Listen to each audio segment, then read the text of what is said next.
C'était dans l'air depuis un moment et c'est désormais officiel. Nico Hülkenberg pilotera pour Sauber la saison prochaine. Un contrat qui porte sur plusieurs saisons et qui va l'emmener chez Audi à partir de 2026. L'ami Hulk sera donc habillé de vert l'an prochain. Une perspective qui peut faire sourire, mais qui n'est pas forcément très réjouissante pour lui. Après tout, Sauber est dernière du classement aujourd'hui. Et même Haas, compensé au fond du trou, affiche de meilleures dispositions cette saison. Mais les amis, la Formule 1 c'est comme une salle de sport. Il faut parfois souffrir pour atteindre ses objectifs. Et Nico Hülkenberg est prêt à prendre son mal en patience pour un an, afin de décrocher ce qu'il est venu chercher. Il va participer au premier pas d'Audi en Formule 1. C'est quelque chose de magnifique pour n'importe qui. Mais pour un pilote allemand, cela revêt une signification encore plus particulière. Il va représenter un constructeur iconique de son pays, au plus haut niveau du sport automobile. Et je pense qu'on sera d'accord pour dire que c'est une belle opportunité professionnelle pour lui. Le transfert d'Hülkenberg chez Audi va avoir des conséquences importantes. Pour Haas, pour Sauber, pour Valtteri Bottas et Guanyu Zhou, pour Kevin Magnussen et Oli Berman, mais aussi pour le reste de la grille, parce que certains convoitaient et convoitent toujours un baquet là-bas. Dans cette vidéo, je vais vous expliquer tous les dessous de cette affaire. On est parti. Premièrement, jetons un coup d'œil au détail du contrat de Nico Hülkenberg. Sa future écurie n'a pas souhaité dévoiler sur combien d'années porte leur engagement. Mais sauf catastrophe, nous pouvons être certains qu'il sera sur la grille en 2026, puisqu'il s'agit là d'un contrat pluriannuel. Il faut comprendre que c'est un scénario de rêve pour Hülkenberg. Rappelons qu'il a fait son retour sur la grille en 2023 seulement, à 35 ans, après 4 saisons passées sur la touche, avec quelques intérims à droite à gauche. Il rappelait à juste titre que revenir comme titulaire, après autant d'années en dehors de la F1, c'est un privilège généralement accordé aux champions du monde, comme Schumacher ou Alonso. Si je devais parier, j'imagine que son deal s'étend jusqu'à la fin de la saison 2026, avec peut-être une année en option en fonction de ses performances ou de ses envies. Aujourd'hui, la question que je me pose est double. Est-ce un bon choix pour Audi et est-ce un bon choix pour Hülkenberg ? Pour le groupe Audi, je pense que c'est une bonne décision. Visiblement, avoir un pilote allemand est important pour leur stratégie, et Hülkenberg est le seul actif en F1 en ce moment. En plus de ça, il est le meilleur des pilotes Haas depuis 1 an et demi, et il a énormément d'expérience, ce qui est important à l'aube de nouvelles réglementations. À titre personnel, s'il souhaitait vraiment recruter un pilote allemand, je pense que seul Vettel aurait pu être un meilleur choix. Quadruple champion du monde, très expérimenté également, et ça aurait jeté un sacré coup de projecteur sur l'écurie. Maintenant, on ne connaît pas son niveau ni ses envies, ni son salaire aussi, et ça ne devrait pas se faire, même s'il reste un second baquet disponible, on ne sait jamais.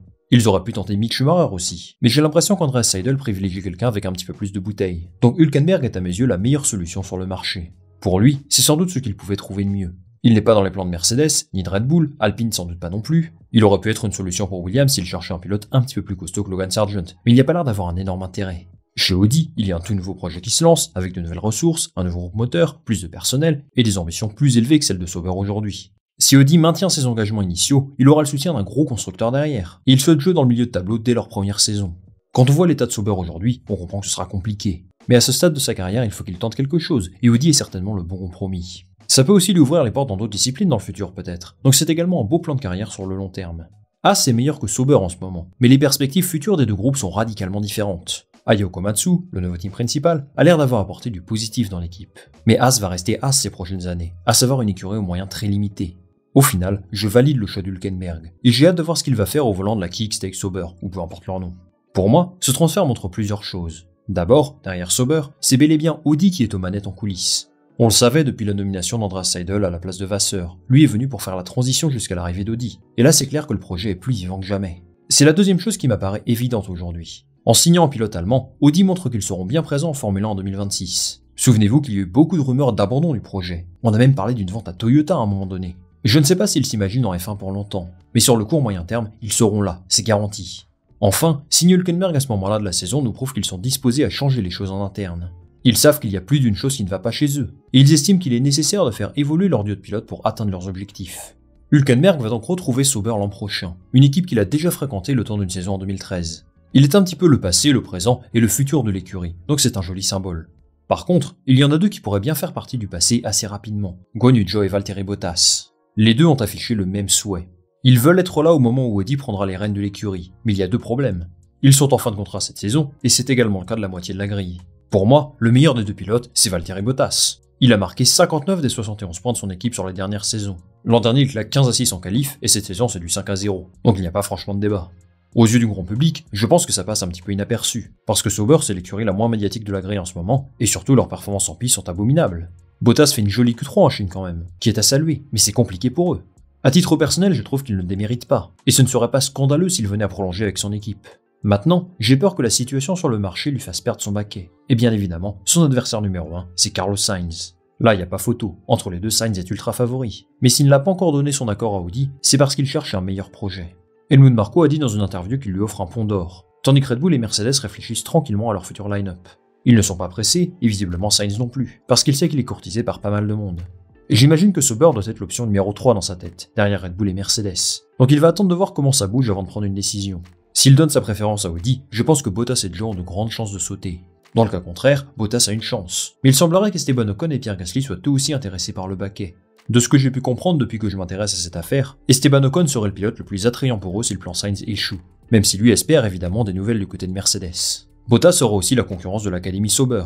Zen Maloney et Théo Pourchaire ont tous les deux des arguments à faire valoir. Mais j'ai l'impression qu'Andreas Seidel privilégie l'expérience encore une fois. Donc j'ai du mal à les voir se faire une place. Vous l'aurez compris, je ne suis pas ultra optimiste pour Bottas. Même s'il est plutôt performant, j'ai l'impression qu'Audi souhaite lancer un nouveau cycle avec deux pilotes qui ont un petit peu plus la cote. À lui de répondre en piste désormais. Le cas Guanyu Zhou est un petit peu plus complexe. S'il réussit à conserver son baquet, je pense que la décision se fera plus sur des critères financiers.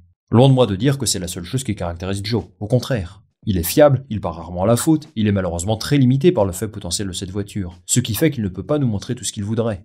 Pourtant, et je vais peut-être être dur, mais je ne trouve pas qu'il fasse partie des 15 meilleurs pilotes de la grille. En vrai, c'est dur de dire ça parce qu'il a une voiture tellement mauvaise, mais il ne m'a pas franchement impressionné depuis qu'il est là. Pour cette raison, je pense que Zhou devrait perdre sa place en Formule 1 si l'on se fie à des aspects purement sportifs. Mais il y a un mais. C'est possible que l'opportunité d'avoir un pilote chinois soit beaucoup trop attractive pour qu'Audi se sépare de lui. Le marché chinois est extrêmement important pour la marque. Si je ne me trompe pas, c'est le pays qui leur achète le plus de véhicules, et c'est un vrai hub de développement pour leur modèle électrique en particulier.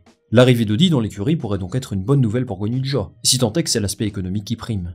En fonction de ce que décide de faire Sauber, on saura s'ils ont fait un choix sportif ou financier. Même si évidemment, la présence de Zhou en F1 n'est pas non plus une anomalie totale, rappelons-le. S'il ne réussit pas à assurer son avenir là-bas, il lui restera sans doute deux options sur la grille. As, puisqu'un voire deux sièges seront libres, et Alpine, une équipe qu'il connaît très bien puisqu'il a fréquenté en junior. Ne sous-estimons pas le pouvoir commercial de Guanyu Zhou, c'est quelque chose qui pourrait peser dans la balance. On va terminer cette vidéo en parlant de As bien sûr, la future ex-écurie d'Hülkenberg. Cela faisait des mois qu'il envoyait des signes à Audi dans différents médias, et donc je ne suis pas particulièrement surpris qu'il ait décidé de quitter l'écurie. Là-bas, pour l'instant, il a vraiment fait du bon boulot. Il doit certainement être frustré d'avoir terminé dernier du championnat au constructeur, parce qu'il a régulièrement amené cette voiture en Q3, une voiture qui n'est pourtant pas extraordinaire, disons-le. Mais pour lui, le pari de Günther Steiner a fonctionné, et ça lui a permis de redorer son blason. Il lui reste 19 courses à disputer, et pour le moment, il continue sur une dynamique similaire à celle de l'an dernier. La Haas est meilleure que prévu, et s'il pouvait les aider à décrocher une 7ème ou 8ème place au constructeur, ce serait déjà fabuleux compte tenu des ambitions initiales. Maintenant, Ayao Komatsu va devoir composer son duo de pilotes pour l'an prochain. Et il y a un nom qui est absolument évident. Oliver Berman va sans doute prendre le baquet d'Hülkenberg, et j'ai l'impression que c'était déjà quelque chose de prévu de longue date. Avant même que la saison ne démarre, Haas annonçait que Berman allait rouler avec eux en essai libre à 6 reprises. 6 fois, je ne sais pas s'il veut réaliser, mais c'est beaucoup. Et c'est clairement une stratégie pour le former en vue de l'an prochain.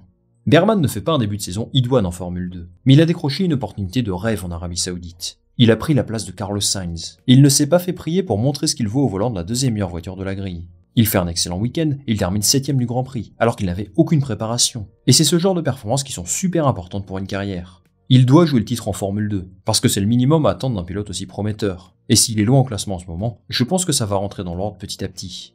En tout cas, s'il fait le boulot là-bas, Ferrari va user de tous les moyens possibles pour le placer chez Haas. Et honnêtement, je pense que le scénario va se réaliser. Le deuxième baquet est occupé par le mystérieux Kevin Magnussen. Lui, c'est un petit peu comme le tonton que tu croises une fois par an aux fêtes de famille. Tu ne te souviens pas trop de lui, mais il est là quoi. L'an dernier, il est souvent dominé par Hülkenberg, il sauve son baquet on ne sait pas trop comment, il continue de fréquenter la deuxième partie de tableau. Magnussen ne fait pas de vagues, il est fiable, il ne coûte pas cher, ce qui explique sa place chez Haas aujourd'hui. Il y a des opportunités sur le marché, et je pense qu'un Guanyu Zhou peut intéresser Komatsu, parce que c'est assez similaire dans le profil, et ça peut rapporter très gros à l'écurie en termes de visibilité et de revenus. Si Günther Steiner était encore en place, Magnussen aurait toutes ses chances de garder son baquet. Mais il y a encore pas mal d'inconnus sur la stratégie que souhaite mettre en place Ayao Komatsu. S'il veut privilégier l'expérience, quelqu'un qui connaît extrêmement bien l'équipe, et qui incarne tout ce qu'est Haas finalement, Magnussen est la bonne personne. Mais il y a d'autres options attractives sur le marché, Daniel Ricciardo, Bottas, les deux pilotes Alpine, qui pourraient également amener un peu d'expérience et remplacer efficacement Hülkenberg. Haas a l'embarras du choix. Et ce qu'on peut dire aujourd'hui, c'est que ce bon vieux Hulk a eu le mérite d'animer encore un peu plus ce marché des transferts. Et bien malin celui ou celle qui prédira avec exactitude les futurs mouvements. Les amis, c'est terminé pour cette vidéo, merci de l'avoir regardé jusqu'au bout. Donnez-moi votre avis sur le transfert d'Hülkenberg chez Sauber, est-ce que ça vous plaît? Et quelles seront à votre avis les conséquences de cette signature sur le marché? Moi je lirai tous vos commentaires très attentivement. Avant de se quitter, pensez à liker cette vidéo s'il vous a plu, et bien sûr à vous abonner pour m'aider à atteindre les 100 000 abonnés le plus vite possible. On va se retrouver très rapidement pour une nouvelle vidéo. Salut, à la prochaine.